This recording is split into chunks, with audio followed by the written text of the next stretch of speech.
এই প্রথমবার শুনছেন ড্যানিয়েল কাহনেম্যানের লেখা থিঙ্কিং ফাস্ট অ্যান্ড স্লো। আপনার মস্তিষ্ক প্রতিদিন হাজার হাজার সিদ্ধান্ত নেয়, কখনো দ্রুত ঝটপট, কখনো ধীর স্থিরভাবে চিন্তা করে। কিন্তু আপনি কি জানেন, আমাদের এই দ্রুত আর ধীর চিন্তার পেছনে লুকিয়ে আছে দুটো ভিন্ন সিস্টেম। একটার নাম সিস্টেম 1 আর একটা সিস্টেম 2। নোবেলজয়ী মনোবিজ্ঞানী ড্যানিয়েল কাহনেম্যান তার বিখ্যাত বই থিঙ্কিং ফাস্ট অ্যান্ড স্লোয়ে ব্যাখ্যা করেছেন কিভাবে আমরা ভাবি, ভুল করি এবং সিদ্ধান্ত নিই। এই অডিও বুকে আমরা ঢুকে পড়ব মানুষের চিন্তা ভাবনার গভীরে, যেখানে আছে মনস্তত্ত্ব, যুক্তি, বিভ্রান্তি আর চিন্তার ফাঁদ। আপনি নিজেই জানতে পারবেন কেন আপনি মাঝে মাঝে এমন সিদ্ধান্ত নেন যা পরে মনে হয়, ইস, এমনটা কেন করলাম। চলুন চিন্তার এই জটিল অথচ চমকপ্রদ জগতে একসাথে যাত্রা শুরু করি। মূল ধারণা 1, the characters of the story. Daniel কাহনেম্যানের থিঙ্কিং ফাস্ট অ্যান্ড স্লো বইটি মানব মনের কাজকর্মকে দুটো পৃথক পদ্ধতিতে বিভক্ত করে বিশ্লেষণ করে। আমাদের চিন্তার দুটি পদ্ধতি আছে, সিস্টেম 1 দ্রুত, স্বয়ংক্রিয়, আবেগপ্রবণ, এবং সিস্টেম 2 ধীর, যুক্তিনির্ভর, পরিশ্রমী। সিস্টেম 1 দ্রুত চিন্তার পদ্ধতি। সিস্টেম 1 হল আমাদের মনের স্বয়ংক্রিয়, দ্রুত এবং অহেতুকভাবে সক্রিয় অংশ। এটি আমাদের প্রতিদিনের বেশিরভাগ সিদ্ধান্ত নেয়, বিশেষ করে যেগুলোতে দ্রুত প্রক্রিয়া প্রয়োজন। সিস্টেম 1 এর বৈশিষ্ট্য নাম্বার 1, স্বয়ংক্রিয়, অটোম্যাটিক। এটি কোনো চেষ্টা ছাড়াই কাজ করে, যেমন কোনো বন্ধুর মুখ দেখে তাকে চিনে ফেলা, রাস্তায় হাঁটার সময় হঠাৎ কোনো শব্দে চমকে ওঠা, 2+2 = কত, এই প্রশ্নের উত্তর মুহূর্তে দেওয়া। নাম্বার 2, দ্রুত, ফাস্ট। এটি মিলি সেকেন্ডের মধ্যে সাড়া দেয়। উদাহরণ, গাড়ি চালানোর সময় হঠাৎ ব্রেক কষা। 3, আবেগ নির্ভর, ইমোশনাল। এটি ভয়, আনন্দ, রাগ ইত্যাদি আবেগের সাথে যুক্ত। উদাহরণ, সাপ দেখলে ভয় পাওয়া, যদিও সাপটি বিষহীন হতে পারে। নাম্বার 4, স্টেরিওটাইপ বা সাধারণীকরণ। এটি পূর্ব ধারণার ভিত্তিতে দ্রুত সিদ্ধান্ত নেয়। উদাহরণ, লম্বা মানুষকে ভালো বাস্কেটবল খেলোয়াড় মনে করা। Number 5, intuitive. এটি যুক্তির চেয়ে অনুভূতির উপর নির্ভর করে, কারো কথা শুনেই তাকে বিশ্বাসযোগ্য মনে হওয়া। সিস্টেম 1 এর সীমাবদ্ধতা। এটি সহজেই ভুল করতে পারে, বিশেষ করে জটিল সমস্যায়। এটি পক্ষপাত দুষ্ট বা বায়াসড, কারণ এটি অতীত অভিজ্ঞতা বা আবেগ দ্বারা প্রভাবিত হয়। এটি গাণিতিক বা যৌক্তিক সমস্যা সমাধানে অক্ষম। সিস্টেম 2, ধীর চিন্তার পদ্ধতি। সিস্টেম 2 হল আমাদের মনের সচেতন, যুক্তি নির্ভর এবং পরিশ্রমী অংশ। এটি তখনই সক্রিয় হয় যখন আমাদের কোনো কঠিন সমস্যা সমাধান করতে হয় বা সচেতনভাবে কোনো সিদ্ধান্ত নিতে হয়। সিস্টেম 2 এর বৈশিষ্ট্য নাম্বার 1, সচেতন ও নিয়ন্ত্রিত, কনসিয়াস অ্যান্ড কন্ট্রোলড। এটি ইচ্ছাকৃতভাবে ব্যবহার করতে হয়। উদাহরণ, গাণিতিক সমস্যা সমাধান করা, 17x24 কত। নাম্বার 2, ধীর, স্লো। এটি সময় নেয় এবং মনোযোগ দাবি করে। উদাহরণ, কোনো জটিল রেসিপি অনুসরণ করে রান্না করা। 3, যুক্তি নির্ভর, লজিক্যাল। এটি যুক্তি, বিশ্লেষণ এবং প্রমাণের উপর নির্ভর করে। উদাহরণ, দুটো চাকরির অফারের মধ্যে তুলনা করে সিদ্ধান্ত নেওয়া। নাম্বার 4, শক্তি সাপেক্ষ, এফোর্টফুল। এটি মস্তিষ্কের বেশি শক্তি খরচ করে, তাই আমরা এটি কম ব্যবহার করতে চাই। উদাহরণ, পরীক্ষার সময় দীর্ঘ সময় ধরে পড়াশোনা করা। সিস্টেম 2 এর সীমাবদ্ধতা। এটি অলস, লেজি, অর্থাৎ আমরা এড়িয়ে চলতে চাই। এটি একসাথে অনেক তথ্য প্রক্রিয়া করতে পারে না। সিস্টেম 1 ও সিস্টেম 2 এর মধ্যে সম্পর্ক। এই দুই সিস্টেম সবসময় একসাথে কাজ করে, কিন্তু তাদের মধ্যে একটি ভারসাম্য রয়েছে। বেশিরভাগ সময় সিস্টেম 1 দ্রুত সিদ্ধান্ত নেয়, আর সিস্টেম 2 শুধুমাত্র জটিল বা গুরুত্বপূর্ণ বিষয়ে হস্তক্ষেপ করে। উদাহরণ, নাম্বার 1, ড্রাইভিং। সাধারণ ড্রাইভিং সিস্টেম 1 করে স্বয়ংক্রিয়ভাবে গাড়ি চালানো, কিন্তু হঠাৎ বিপদ দেখলে সিস্টেম 2 সক্রিয় হয়, যেমন ব্রেক কষা বা স্টিয়ারিং ঘোরানো। নাম্বার 2, গণিত। 2+2 এর উত্তরে সিস্টেম 1 দেবে, কিন্তু 17x24 এর জন্য সিস্টেম 2 লাগবে। নাম্বার 3, সামাজিক সিদ্ধান্ত। কারো মুখ দেখে প্রথম ইমপ্রেশন সিস্টেম 1 তৈরি করে, কিন্তু তার ব্যক্তিত্ব বিচার করতে সিস্টেম 2 বিশ্লেষণ করে। কেন এই দুই সিস্টেম এত গুরুত্বপূর্ণ? নাম্বার 1, ভুল সিদ্ধান্ত এড়ানো। সিস্টেম 1 এর পক্ষপাত বুঝলে আমরা ভুল সিদ্ধান্ত কম নেব। যেমন কোনো পণ্যের বিজ্ঞাপনে আকর্ষণীয় ছবি দেখে কিনে ফেলা। এটি হলো সিস্টেম 1 এর প্রভাব। কিন্তু দাম ও গুণগত মান যাচাই করে কেনা, এটা হলো সিস্টেম 2 এর প্রভাব। নাম্বার 2, দক্ষতা বাড়ানো। সিস্টেম 1 এর মাধ্যমে আমরা অভ্যাসগত কাজ দ্রুত করে ফেলি, যেমন সাইকেল চালানো। সিস্টেম 2 নতুন দক্ষতা শেখায়, যেমন নতুন ভাষা শেখা। নাম্বার 3, আর্থিক সিদ্ধান্ত। সিস্টেম 1 আমাদের তাড়াহুড়ো করে বিনিয়োগ করতে প্ররোচিত করে। সিস্টেম 2 বিশ্লেষণ করে সঠিক সিদ্ধান্ত নেয়।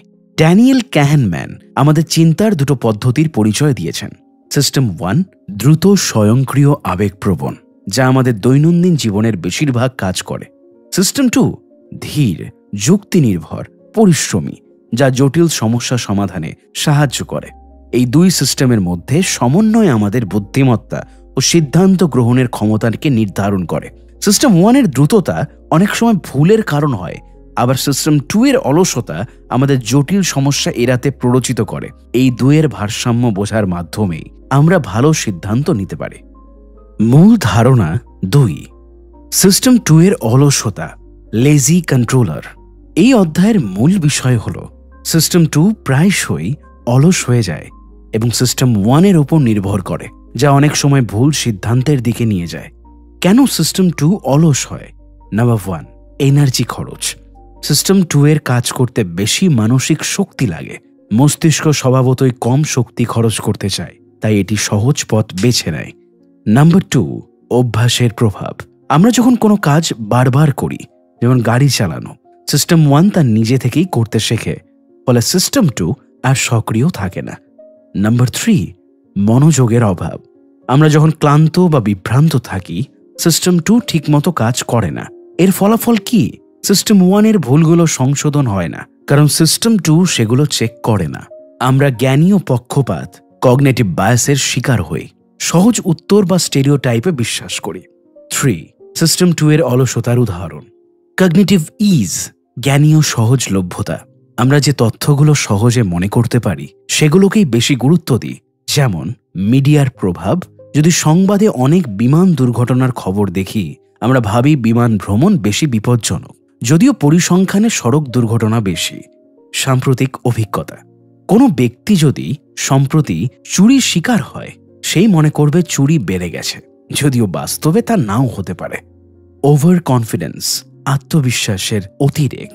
সিস্টেম 1 আমাদের অতিরিক্ত আত্মবিশ্বাসী করে তোলে, আর সিস্টেম 2 তা যাচাই করে না। স্টক মার্কেটে বিনিয়োগ করে অনেকেই মনে করেন তারা মার্কেটের গতিবিধি বুঝতে পারেন, যদিও গবেষণা বলে বেশিরভাগ প্রেডিকশন ভুল। পরীক্ষার প্রস্তুতি। শিক্ষার্থীরা প্রায়ই ভাবে তারা পুরো সিলেবাস শেষ করেছে, কিন্তু পরীক্ষার সময় দেখা যায় অনেক কিছুই বাদ পড়ে গেছে। অ্যাঙ্কারিং এফেক্ট, প্রভাবিত হওয়ার প্রবণতা। আমরা প্রায়শই প্রাথমিক তথ্য অ্যাঙ্কার দ্বারা প্রভাবিত হই এবং সেটাকেই ভিত্তি করে সিদ্ধান্ত নিই। দাম নির্ধারণ। যদি কোনো শার্টের দাম প্রথমে 5,000 টাকা বলা হয়, পরে ডিসকাউন্টে 3,000 টাকায় বিক্রি করা হলে আমরা মনে করি ভালো ডিল পেয়েছি, যদিও আসল দাম 2,000 টাকা হতে পারে। ফ্রেমিং এফেক্ট, কথার ফাঁদ। একই তথ্য ভিন্নভাবে উপস্থাপন করলে সিদ্ধান্ত পরিবর্তন হয়। যদি বলা হয় এই সার্জারির সাফল্যের হার 90%, রোগীরা রাজি হয়। যদি বলা হয় এই সার্জারিতে 10% রোগীর মৃত্যু হয়, তাহলে রোগীরা ভয় পায়। মার্কেটিংয়ের মাধ্যমে কিভাবে আপনার মাথাকে ইউজ করা হয় শুনুন। 95% ফ্যাট ফ্রি ভার্সেস 5% ফ্যাট আছে। প্রথমটি বেশি আকর্ষণীয় মনে হচ্ছে, তাই না? নাম্বার 4, কিভাবে সিস্টেম 2কে সক্রিয় রাখা যায়। সিস্টেম 2 এর অলসতা কাটাতে কিছু কৌশল আছে। সচেতন বাড়ানো, নিজের চিন্তাভাবনা নিয়ে মেটাকগনিশন বা আত্মপর্যালোচনা করা। প্রশ্ন করা, আমি কি সত্যিই সঠিক সিদ্ধান্ত নিচ্ছি, নাকি সিস্টেম 1 আমাকে ভুল পথে নিয়ে যাচ্ছে। ধীরে চিন্তা করা, গুরুত্বপূর্ণ সিদ্ধান্ত নেওয়ার আগে সময় নেওয়া। বাইরের মতামত নেওয়া, নিজের চিন্তায় পক্ষপাত থাকতে পারে, তাই অন্য লোকের মতামত নেওয়া ভালো। পরিসংখ্যান ও যুক্তি ব্যবহার, ইনটিউশনের বদলে ডেটা দেখার চেষ্টা করা। বেস রেট নেগলেক্ট এড়ানো, যেমন 1000 জনের মধ্যে 1 জনের রোগ থাকলে পজিটিভ টেস্ট রিপোর্টের পরও আসলে রোগ হওয়ার সম্ভাবনা কম। এই অধ্যায় আমাদের শেখায় আমাদের মস্তিষ্ক স্বভাবতই অলস এবং সহজ পথ বেছে নেয়। সিস্টেম 1 এর দ্রুত সিদ্ধান্ত অনেক সময় ভুল হতে পারে যদি সিস্টেম 2 সক্রিয় না হয়। জ্ঞানীয় পক্ষপাত বা বায়াস সম্পর্কে জানলে আমরা ভালো সিদ্ধান্ত নিতে পারি। সচেতনভাবে সিস্টেম 2কে সক্রিয় রাখা জরুরি, বিশেষত গুরুত্বপূর্ণ সিদ্ধান্তের ক্ষেত্রে। এই অধ্যায়ের শিক্ষা হলো আমরা যেন আমাদের চিন্তার অলসতা কাটিয়ে উঠে আরও যুক্তিসঙ্গত ও সচেতন সিদ্ধান্ত নিতে পারি। দ্রুত চিন্তা অনেক সময় বিপদ ডেকে আনে, আর ধীর চিন্তা আমাদের ভুল কমাতে সাহায্য করে। তাই গুরুত্বপূর্ণ সিদ্ধান্তের সময় সিস্টেম 2কে জাগিয়ে রাখাই বুদ্ধিমানের কাজ। মূল ধারণা 3, সহজ প্রশ্নের উত্তর দেওয়া। Answering an easier question. এটি আমাদের চিন্তা করার প্রক্রিয়ার মধ্যে থাকা কিছু বৈশিষ্ট্য এবং ভুল সিদ্ধান্ত নেওয়ার প্রবণতা ব্যাখ্যা করে। অর্থাৎ মূল ধারণাটি হলো কিভাবে মানুষ একটি কঠিন প্রশ্নের উত্তর দেওয়ার পরিবর্তে একে সরলীকৃত বা সহজ প্রশ্নে রূপান্তরিত করে, যা অনেক সময় তাদের ভুল সিদ্ধান্তের দিকে পরিচালিত করে। এটি মূলত আমাদের মনস্তাত্ত্বিক প্রক্রিয়ার কিছু গোপনীয়তা উন্মোচন করে এবং কিভাবে সহজ এবং দ্রুত সিদ্ধান্ত নেওয়ার ফলে বিভ্রান্তি এবং পক্ষপাত সৃষ্টি হয় সে সম্পর্কে ধারণা দেয়। চ্যাপ্টারটির মূল থিম হল সাবস্টিটিউশন, যা আমাদের একটি কঠিন প্রশ্নের জন্য সহজ প্রশ্নের উত্তর দেওয়ার প্রবণতা বর্ণনা করে। সাধারণত যখন আমাদের কাছে একটি জটিল বা কঠিন প্রশ্ন থাকে, তখন আমরা সেই প্রশ্নের উত্তর খুঁজে বার করার জন্য সাধারণত একটি সহজ এবং আরও সরল প্রশ্নে তা বদলে ফেলি। এই ধরনের মানসিক রূপান্তর আমাদের দৃষ্টিভঙ্গি এবং সিদ্ধান্ত নেওয়ার প্রক্রিয়া প্রভাবিত করে। ক্যানম্যান এই ধারণা ব্যাখ্যা করতে গিয়ে বলেন, অনেক সময় আমরা অজ্ঞাতসারে একটি সহজ প্রশ্নের উত্তর দিই, যা আসলে মূল প্রশ্নের উত্তর নয়। ধরুন কেউ আপনাকে প্রশ্ন করে, আপনি কি সুখী? এটি একটি জটিল এবং বহুদিক দিয়ে ভাবনা চিন্তা করার প্রশ্ন। তবে আপনি সেই প্রশ্নের উত্তর দেওয়ার পরিবর্তে সহজভাবে আপনি গত এক সপ্তাহে কেমন ছিলেন এমন প্রশ্নের উত্তর দিতেই পারেন। এই সহজ প্রশ্নটি হয়তো সঠিক উত্তর দেয় না, তবে তা আপনার মনোযোগকে দ্রুত ফোকাস করে এবং সহজভাবে সিদ্ধান্ত নেওয়ার সুযোগ সৃষ্টি করে। ক্যানম্যান আরও ব্যাখ্যা করেন যে সাবস্টিটিউশন প্রক্রিয়া আমাদের পক্ষ থেকে এক ধরনের পক্ষপাতিত্ব সৃষ্টি করে, যেটি অ্যাভেলেবিলিটি হিউরিস্টিক নামক প্রক্রিয়ার সাথে সম্পর্কিত। অ্যাভেলেবিলিটি হিউরিস্টিক হল আমাদের সিদ্ধান্ত গ্রহণের সময় সেই সব তথ্যের উপর বেশি প্রভাব ফেলে যেগুলো আমাদের কাছে সহজেই উপলব্ধ বা মনে পড়ে। যদি আমরা কোনো একটি ঘটনার কথা সহজে মনে করতে পারি, তাহলে মনে করি সেটি সাধারণত বেশি ঘটেছে বা বেশি সম্ভাবনাময়। যেমন যদি আমরা টিভিতে একটি প্লেন ক্র্যাশ দেখেছি, আমরা হয়তো ভাবতে শুরু করি যে বিমান দুর্ঘটনা পৃথিবী জুড়ে অনেক বেশি ঘটে, যদিও প্রকৃতপক্ষে তা খুবই বিরল ঘটনা। এই ধরনের চিন্তাভাবনা অ্যাভেলেবিলিটি হিউরিস্টিকের উদাহরণ, যেখানে আমাদের মন সহজে প্রাপ্য তথ্যের ভিত্তিতে সিদ্ধান্ত নেয়। সাবস্টিটিউশন এবং অ্যাভেলেবিলিটি হিউরিস্টিক আমাদের সিদ্ধান্ত গ্রহণের সময় ভুল বা অসম্পূর্ণ বিশ্লেষণের দিকে নিয়ে যায়। এটি বিশেষত তখন ঘটে যখন প্রশ্নটি খুব জটিল এবং আমাদের কাছে সময় বা উপযুক্ত তথ্য না থাকে। ফলে আমরা সহজ এবং দ্রুত একটি সিদ্ধান্ত নিয়ে ফেলি, যা প্রকৃতপক্ষে ভুল হতে পারে। এছাড়া এই ধরনের সিদ্ধান্ত গ্রহণের প্রক্রিয়া আমাদের পক্ষ থেকে একটি কনফার্মেশন বায়াস বা সুনির্দিষ্ট ধরনের পক্ষপাতিত্ব সৃষ্টি করতে পারে। অর্থাৎ আমরা এমন তথ্য খুঁজতে শুরু করি যা আমাদের পূর্ব ধারণা বা সহজ প্রশ্নের সাথে মেলে, অন্যদিকে জটিল প্রশ্নের প্রকৃত উত্তর এড়িয়ে যায়। এটি আরও ভালোভাবে বোঝার জন্য কিছু উদাহরণ দেখে নেওয়া যাক। নাম্বার 1, রাজনৈতিক মতামত। আপনি যখন একজন রাজনৈতিক নেতার সম্পর্কে কিছু জানেন, তখন আপনি হয়তো তার সম্পর্কে কিছু নেতিবাচক বা ইতিবাচক ঘটনা মনে করতেই পারেন যা আপনি সম্প্রতি শুনেছেন। এটি আপনার সিদ্ধান্তকে প্রভাবিত করবে এবং আপনি হয়তো পুরো পরিস্থিতির তুলনায় একটি সহজ এবং সংকুচিত দৃষ্টিকোণ নেবেন। নাম্বার 2, অর্থনৈতিক সিদ্ধান্ত। আপনি যখন শেয়ার বাজারে বিনিয়োগ করতে চান, তখন আপনার সিদ্ধান্ত হয়তো এক্ষেত্রে একমাত্র গুরুত্বপূর্ণ প্রশ্নের পরিবর্তে একাধিক ছোট ছোট প্রশ্নে সরলীকৃত হবে। যেমন, এই কোম্পানির শেয়ারের দাম গত সপ্তাহে কেমন ছিল? এইভাবে আপনি আপনার বিনিয়োগ সিদ্ধান্তে সমস্ত তথ্য সম্পূর্ণভাবে মূল্যায়ন না করে শুধুমাত্র একটি সহজ প্রশ্নের উপর ভিত্তি করে সিদ্ধান্ত নেবেন। আমাদের মস্তিষ্ক দুটি চিন্তা প্রক্রিয়ায় কাজ করে, একটি দ্রুত এবং স্বাভাবিক যা আমাদের দৈনন্দিন কাজের জন্য দরকার, এবং একটি ধীর এবং চিন্তাশীল যা কঠিন সিদ্ধান্তে প্রয়োগ করা উচিত। দ্রুত চিন্তা অনেক সময় আমাদের ভুল সিদ্ধান্তের দিকে নিয়ে যেতে পারে, কারণ এটি আমাদের মনোভাব এবং পছন্দের ভিত্তিতে কাজ করে, যেমন সাবস্টিটিউশন এবং অ্যাভেলেবিলিটি হিউরিস্টিক। ধীর চিন্তা প্রক্রিয়া যদিও সময় সাপেক্ষ, তাও অনেক বেশি সঠিক এবং যুক্তিসঙ্গত সিদ্ধান্ত নিয়ে আসে। আমরা যখন একটি কঠিন প্রশ্নের মুখোমুখি হই, তখন আমরা একটি সহজ প্রশ্নের মাধ্যমে সিদ্ধান্ত নিতে চেষ্টা করি, যা আমাদের পক্ষ থেকে বিভিন্ন ধরনের মানসিক পক্ষপাত সৃষ্টি করতে পারে। সাবস্টিটিউশন এবং অ্যাভেলেবিলিটি হিউরিস্টিক আমাদের সিদ্ধান্ত গ্রহণের প্রক্রিয়ায় একটি গুরুত্বপূর্ণ ভূমিকা পালন করে, এবং যদি আমরা এসব প্রক্রিয়ার প্রতি সচেতন না হই, তাহলে তা ভুল সিদ্ধান্তের দিকে নিয়ে যেতে পারে। মূল ধারণা 4, ছোট সংখ্যার নিয়ম, the law of small numbers. এই অধ্যায়ে দেখানো হয়েছে কিভাবে মানুষ ছোট নমুনা অর্থাৎ স্মল স্যাম্পল থেকে ভুল সিদ্ধান্ত নেয় এবং অতিরিক্ত আত্মবিশ্বাসী হয়ে পড়ে।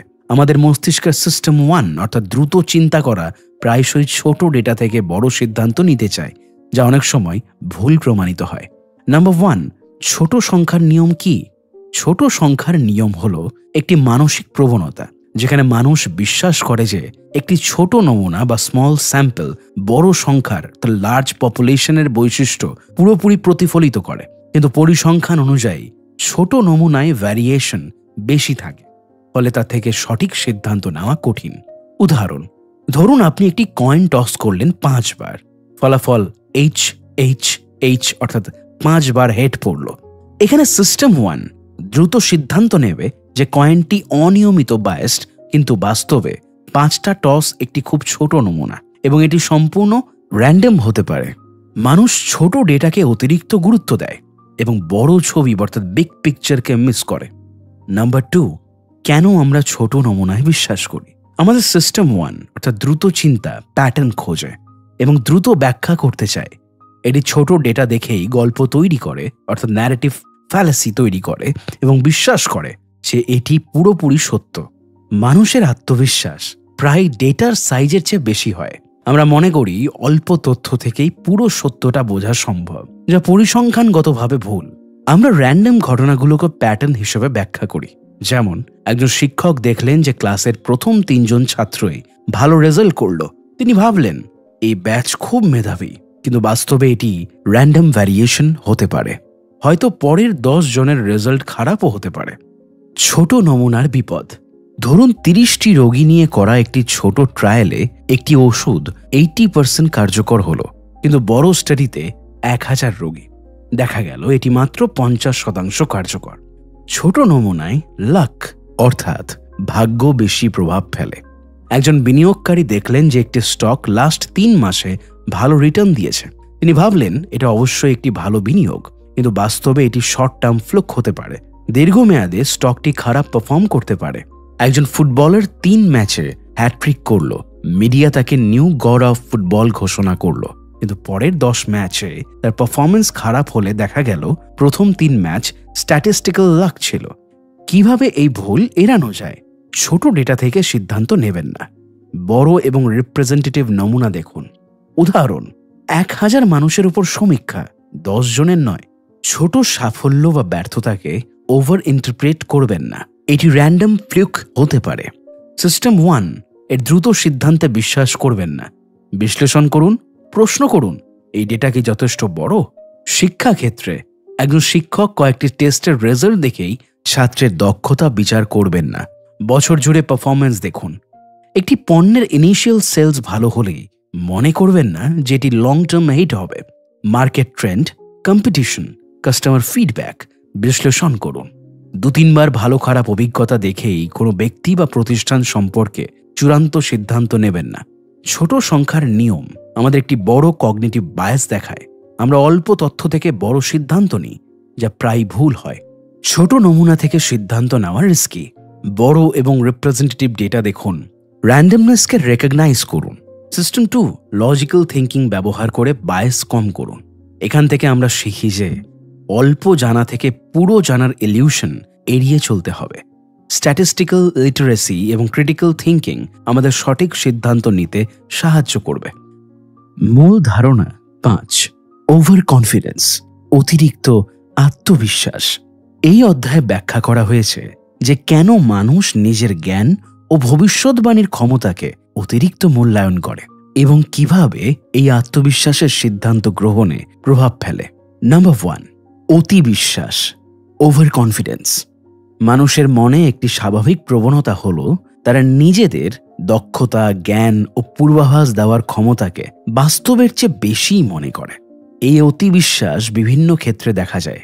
স্টক মার্কেটে বিনিয়োগকারীরা মনে করেন তারা বাজারকে বুঝতে পারেন, কিন্তু গবেষণা বলে বেশিরভাগই দীর্ঘমেয়াদে বাজারের চেয়ে খারাপই ফল করে। ডাক্তার, রাজনীতিবিদ ও ব্যবসায়ীরা নিজেদের সিদ্ধান্তকে অতিরিক্ত আত্মবিশ্বাসের সাথে নেন, যদিও অনেক সময় তা ভুল প্রমাণিত হয়। শিক্ষার্থীরা পরীক্ষার পরে নিজেদের পারফরমেন্সকে বেশি স্কোর দিয়ে অনুমান করে, কিন্তু প্রকৃত ফলাফল কম আসে। কাহনেম্যান বলেন, আমরা যা জানি তার চেয়ে কম জানি, এবং আমরা যা নিশ্চিত তা অনেক সময় ভুল হয়।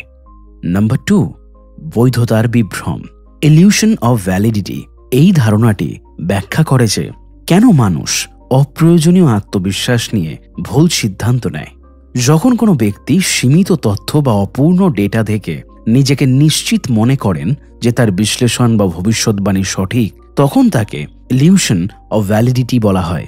কাহনেম্যান একটি গবেষণার কথা বলেন, যেখানে তিনি এবং তার সহকর্মীরা সাইকোলজির ছাত্রদের একটি সাক্ষাৎকার নিয়ে তাদের ভবিষ্যৎ পারফরমেন্সের পূর্বাভাস দিয়েছিলেন। তারা খুব আত্মবিশ্বাসী ছিলেন যে তাদের মূল্যায়ন সঠিক, কিন্তু পরে দেখা গেল তাদের পূর্বাভাসের সাথে প্রকৃত ফলাফলের কোনো সম্পর্কই নেই।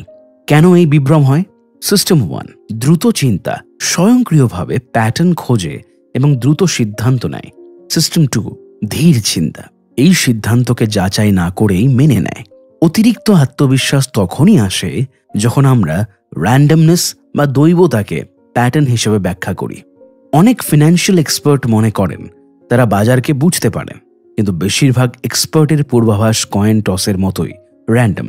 গবেষণা দেখা গেছে যেসব ফান্ড ম্যানেজাররা অতিরিক্ত আত্মবিশ্বাসী তারা গড়ে বাজারের চেয়ে খারাপ পারফরমেন্স করেন।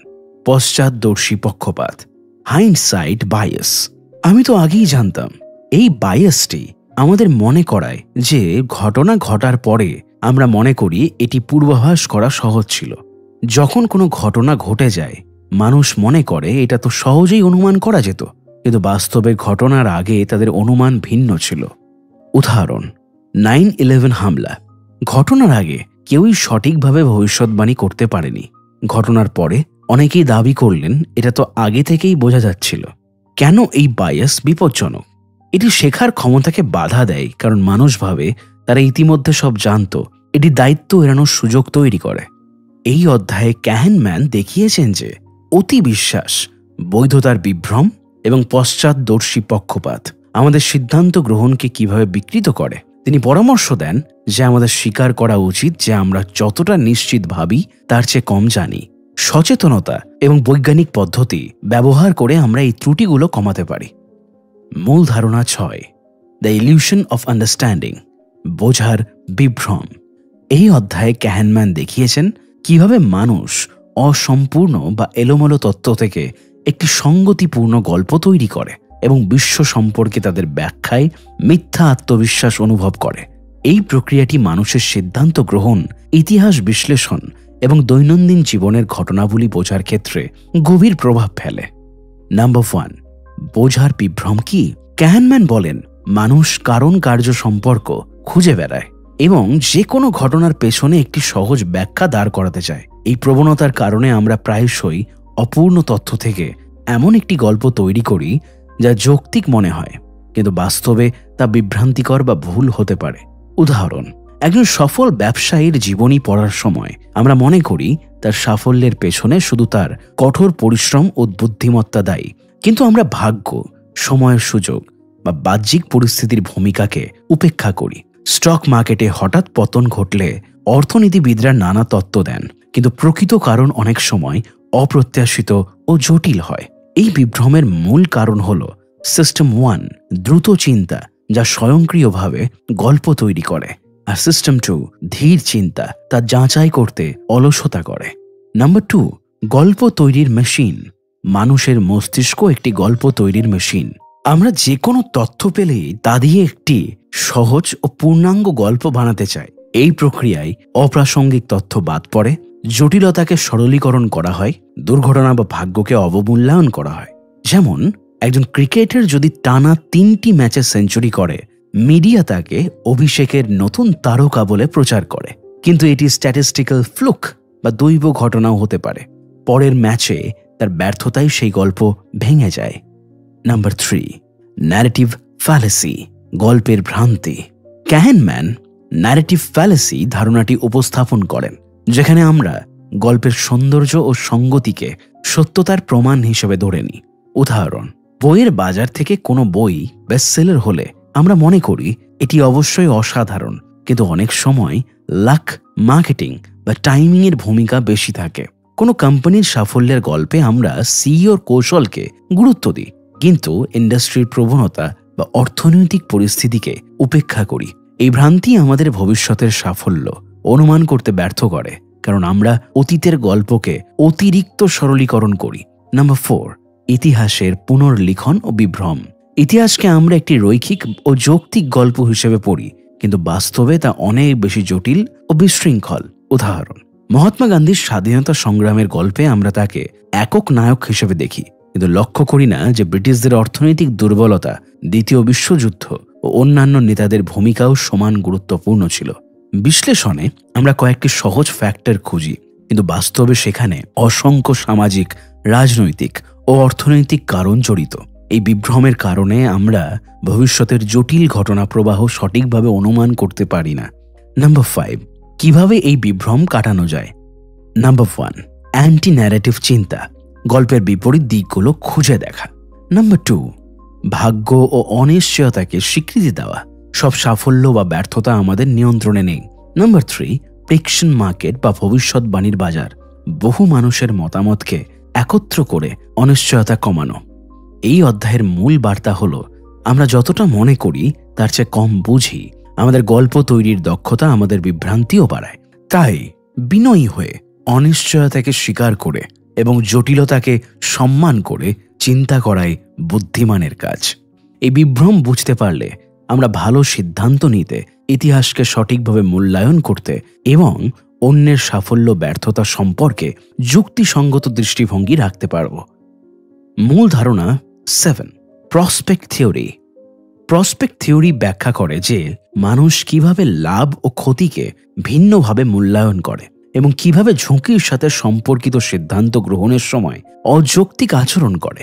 এই তত্ত্বটি অর্থনীতি, মনোবিজ্ঞান এবং সিদ্ধান্ত গ্রহণের তত্ত্বে বিপ্লব এনেছে। এই অধ্যায়ে আমরা প্রসপেক্ট থিওরির মূল নীতিগুলো বিশদভাবে আলোচনা করব। নাম্বার 1, প্রসপেক্ট থিওরির মূল ধারণা।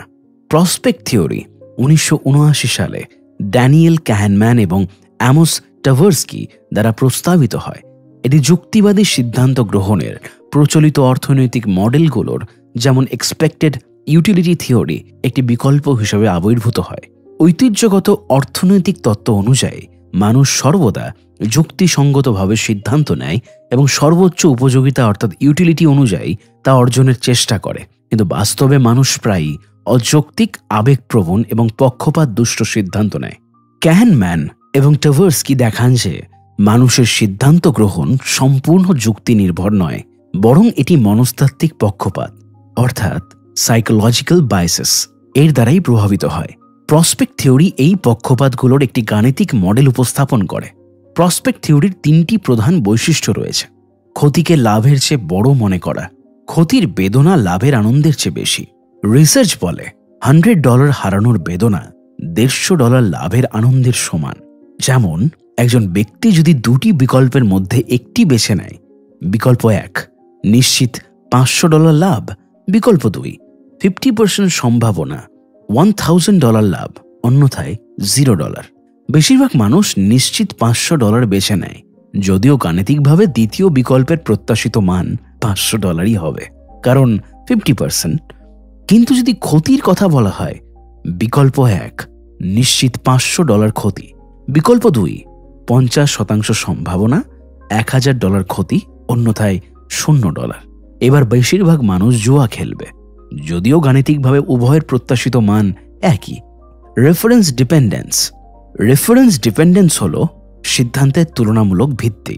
এর ওপর মানুষ পরম মান অর্থাৎ অ্যাবসলিউট ভ্যালুর চেয়ে তুলনামূলক পরিবর্তন অর্থাৎ gain loss relative to reference পয়েন্টের ভিত্তিতে এর ওপর বেশি গুরুত্ব দেয়। উদাহরণ, যদি কেউ $1 মিলিয়ন বেতন পায় এবং তার সহকর্মী $120 মিলিয়ন বেতন পায়, তবে সে অসন্তুষ্ট হবে। কিন্তু যদি সে $90,000 পায় এবং সহকর্মী $80,000 পায়, তবে সে বেশি খুশি হবে, যদিও তার বেতন আগের থেকে কম। ডিমিনিশিং সেন্সিটিভিটি, প্রান্তিক উপযোগিতা হ্রাস। লাভ বা ক্ষতির পরিমাণ বাড়ার সাথে সাথে তার মানসিক প্রভাব কমতে থাকে। উদাহরণ, $100 থেকে $200 লাভ ভার্সেস $1,100 থেকে $1,200 লাভ। প্রথম ক্ষেত্রে আনন্দ বেশি হবে। প্রসপেক্ট থিওরিতে সিদ্ধান্ত গ্রহণ দুটো ধাপে সম্পন্ন হয়। এডিটিং ফেজ, সমস্যাকে সরলীকরণ। মানুষ প্রথমে সিদ্ধান্তের বিকল্পগুলোকে সহজভাবে উপস্থাপন করে, যেমন ফ্রেমিং এফেক্ট। একই সমস্যা ভিন্নভাবে উপস্থাপন করলে সিদ্ধান্ত পরিবর্তন হয়। উদাহরণ, 90% সার্ভাইভাল রেট ভার্সেস 10% মৃত্যুর হার। যদিও উভয় একই তথ্য, মানুষ প্রথমটিকে পছন্দ করে। এভলিউশন ফেজ অর্থাৎ মূল্যায়ন। মানুষ মূল্য ফাংশন, ভ্যালু ফাংশন এবং ওয়েটিং ফাংশন ব্যবহার করে বিকল্পগুলো মূল্যায়ন করে। মানুষ অল্প সম্ভাবনাকে অতি মূল্যায়ন করে, যেমন লটারি জেতার আশা।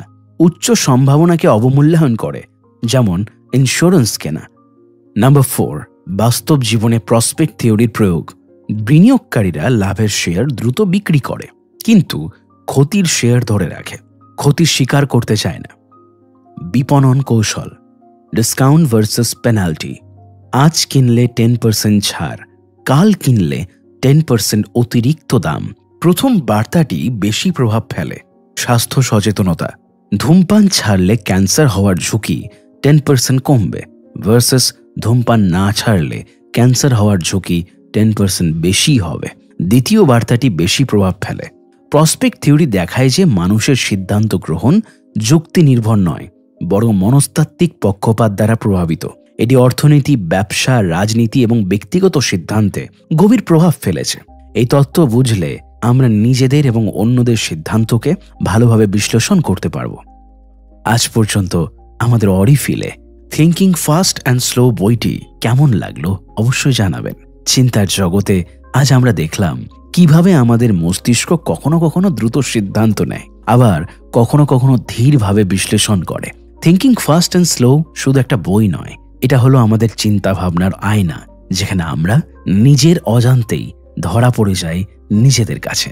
আপনি যদি আজকের অডিওটি লাইক করে থাকেন, তাহলে অবশ্যই স্টোরিবুক চ্যানেলটিকে সাবস্ক্রাইব করবেন এবং লাইক কমেন্ট করবেন, এবং কমেন্ট করে জানাবেন আপনাদের পরবর্তী কোন গল্পটি বা কোন বইটি শুনতে চান। তাহলে আজকে এ পর্যন্তই। সবাই ভালো থাকবেন, সুস্থ থাকবেন। দেখা হবে আবার পরবর্তী এপিসোডে। আল্লাহ হাফিজ।